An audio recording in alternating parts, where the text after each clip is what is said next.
Dana White is there, and he just says to me, "You're out. Get out of here." I don't give a shit what Ariel Helwani thinks. Fair enough. Who the f*** is Ariel Helwani?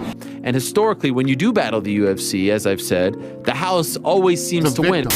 He's a crybaby. For nearly a decade, one of the most heated rivalries in combat sports hasn't been fought inside the octagon, but outside it, between UFC President Dana White and the sport's most recognizable journalist, Ariel Helwani. Their feud has been ugly, personal, and at times, explosive. When I broke the Brock Lesnar news, I was banned from the UFC for 48 hours. The last Yet now, against all odds, it seems White might finally be ready to bury the hatchet. To understand the weight of this moment, you have to rewind to 2016. At the time, Ariel Helwani was at the height of his powers, respected as the go-to voice for breaking news in MMA. His scoops carried weight, often landing before the UFC itself made announcements. That spring, Helwani broke two of the biggest stories in UFC history. First, Brock Lesnar's shocking return at UFC 200, and then the confirmation that Conor McGregor would rematch Nate Diaz at UFC 202. Both bombshells sent shockwaves through the sport. But inside UFC headquarters, Dana White wasn't celebrating. He was furious. The timing, the control, the spotlight, in his eyes, Helwani had stolen it all. That anger erupted at UFC 199, where Helwani was suddenly escorted out of the building, his credential revoked, his access stripped. Shortly after, he learned he was banned for life from covering UFC events. White made it clear, as long as he was running the company, Ariel Helwani would never again set foot in a UFC media row.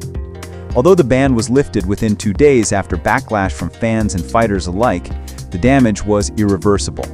What had once been a working relationship between the most powerful promoter in combat sports and the sport's top journalist was now scorched earth. Helwani, once a trusted insider, became a thorn in the UFC's side. And White, never one to bite his tongue, let his feelings fly.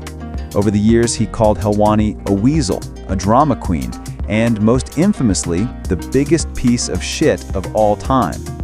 The fallout rippled through MMA media. Fighters split into camps. Some supported Helwani's hard-hitting approach, praising him for refusing to bow to UFC pressure. Others sided with White, accusing the journalist of chasing clout and headlines at the expense of loyalty. Fans debated endlessly on forums and social media. Was Helwani a fearless reporter fighting for transparency, or a provocateur stirring the pot for clicks? This animosity became part of the sport's culture. Anytime White appeared in front of microphones and Helwani's name was mentioned, you could practically feel the tension in the air.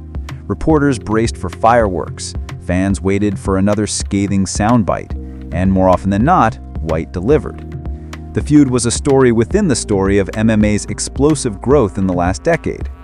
But recently, something shifted. On Logan Paul's podcast Impaulsive, Dana White was asked about comments that the UFC was lacking stars. Logan brought up Helwani's name, and the entire MMA world braced for the usual verbal napalm. Instead, White surprised everyone. His tone softened. He said Helwani was doing well.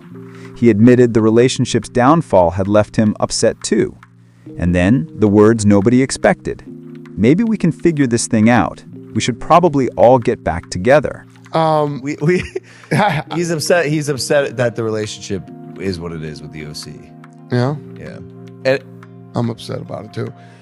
Well, maybe there's a Maybe we bridge can to- figure this thing out. And, we should probably all get back together. For the first time in nearly 10 years, White publicly left the door open. And that changes everything. It's worth pausing here to recognize what this could mean. The UFC has grown into a billion-dollar empire with broadcast deals, global expansion, and a calendar filled with stacked events. Yet the company has always had a rocky relationship with media. Many journalists have complained about limited access, selective favoritism, and retaliations against those who ask tough questions. In that landscape, Helwani became both a lightning rod and a symbol. His clashes with White weren't just personal. They represented the tension between promotion and press, power and accountability. If White is genuinely willing to move on, it could reshape how the UFC engages with critical voices. And for Helwani, who has built a career outside of UFC credentials, the chance to stand once again in that media row would be nothing short of poetic. But fans aren't all buying it. Some argue White's comments were nothing more than a polite dodge, an attempt to avoid drama on Logan Paul's platform. Others believe time has mellowed him, that with so many bigger battles, antitrust lawsuits, competition from the PFL and Bellator merger, and the ever-looming spectacle of influencer boxing, White simply doesn't see the point in holding grudges. Either way, this feud has defined MMA media for nearly a decade, and its possible resolution is seismic. Imagine Helwani walking back into a UFC post-fight press conference, microphone in hand, questions locked and loaded. The image alone would set the MMA world on fire. And let's not forget the backdrop. The UFC today looks very different from the UFC of 2016. Back then, Conor McGregor was at the height of his powers, Ronda Rousey had just been dethroned, and Jon Jones was battling suspension. The sport was in flux, hungry for stories that transcended the cage. Now, as stars like Sean O'Malley, Ilia Topuria, and Islam Makhachev step into the spotlight, media narratives matter more than ever. A thaw between White and Helwani could shift those narratives in powerful ways. If you're enjoying this deep dive into one of MMA's most personal rivalries, make sure you hit that subscribe button to stay locked in with MMA Arena.